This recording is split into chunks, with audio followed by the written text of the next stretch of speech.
My name's Emma Moore. I'm the manager here at the Real Junk Food Project at All Hallows Cafe.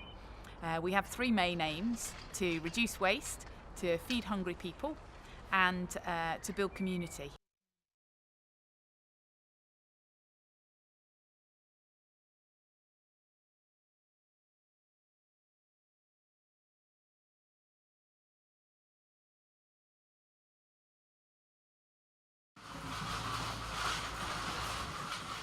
My name's Adam Smith, I'm the founder and co-director of the Real Junk Food Project.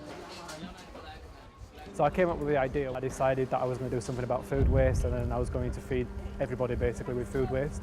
I felt like in order to abolish the problem I had to allow everybody access to it and get everybody on board. 3 boxes on eggs. Yeah. And one underneath. Oh yeah, that one underneath and then 3. How are you, right? Not bad mate, how are you? They've given us this every single week, so that we know them all by face, by name. We're just going to go and sort it all out now. We come to places like this, markets, and we intercept food waste from the stallholders. We get food delivered to our cafes on a ad hoc basis. We also go through supermarket bins. There is nothing we don't do when we're tackling food waste in order to intercept it as much as possible. This is what we're trying to stop from happening. We've been doing this a year now, and this gets fuller and fuller every Saturday. The contacts have come around basically because of the exposure that the Real Junk Food Project has got around the world. So we've got access to every single Nando's in the country.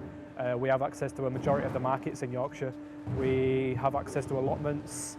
A lot of the access is reason is because we'll take anything, and we'll make sure that food is safe for people to eat. It's the only free parking in Leeds.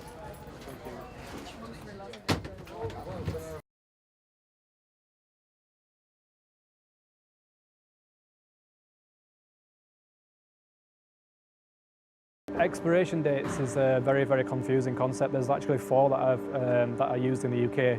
Use by is the law, and we have to adhere to the law, but sell by, best before, and display by are not the law. That's to do with food quality rather than food safety.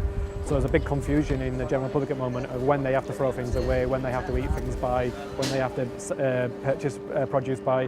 So because of that confusion, it's creating tons and tons of food waste because people are so confused. Food poison issues. Last year in the cafe in Armley, we fed 10,000 people with food that had expired. Not a single person got sick because we understand the importance of food safety.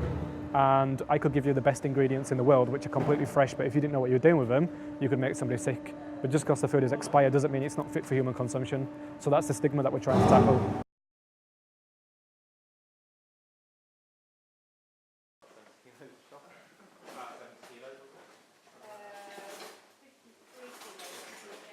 We are part of the Real Junk Food Project network, which means we work alongside cafes such as the one in Armley, the one in Saltaire, and even in places as far away as Bristol and other parts of the country. Food comes from a number of places, from some whole food sailors who have extra food left over, from supermarkets, sometimes from individuals. And it's really up to me to decide how much I want to collect. It all gets gathered in at the Armley Cafe or at the one in Saltaire, and then I'll go over and gather vegetables, fruit, whatever there is to cook with. I guess on average probably about 15 to 20 kilos of food is cooked here each week. We get a whole range of people, and really that's the beauty of the cafe. We get some people who are possibly on the streets, some people who've come from centres where they're detoxing from alcohol or drugs, and we get members of the public who are just coming in from their lunch break. And that's what I love about the cafe. It's not about one sector of society, it's about building community. That's one of our big aims. If you have the money, we ask you to make a donation that you feel is appropriate for what you've eaten here in the cafe. Or if you don't have any money, you're welcome to volunteer. That could be in the kitchen, that could be out here in the garden, it could be clearing rubbish from the main car park. There's all sorts of ways in which people can volunteer. And it's great because we have had the odd person come down and say that they haven't got any money and they are able to still maintain their dignity. By in effect paying for their meal through volunteering, and you know, volunteering is kind of seen as a valid currency really.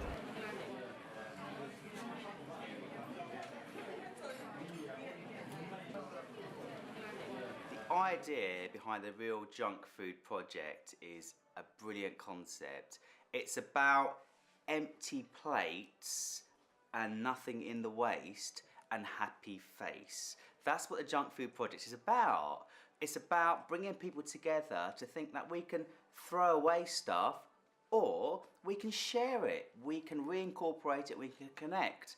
And so you'll see me, I'm a bit happy at the moment because we've got loads of wonderful food. It's a really diverse and varied menu, all really tasty and served with a smile.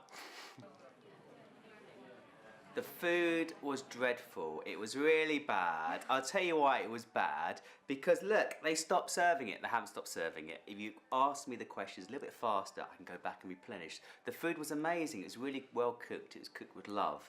And I commend it to you all. Just get behind me in the queue. We aim to put ourselves out of business as quick as possible because we are trying to abolish a problem. It can be stopped very, very quickly if people come on board this and realise that this is an altruistic concept that's trying to stop a problem, not trying to profit from it. And so the Real Junk Food Project as a kind of big organisation is trying to get the basic education in place now, so young people are growing up and not having to depend on food banks and pay-as-you-feel cafes, never understanding where their food comes from.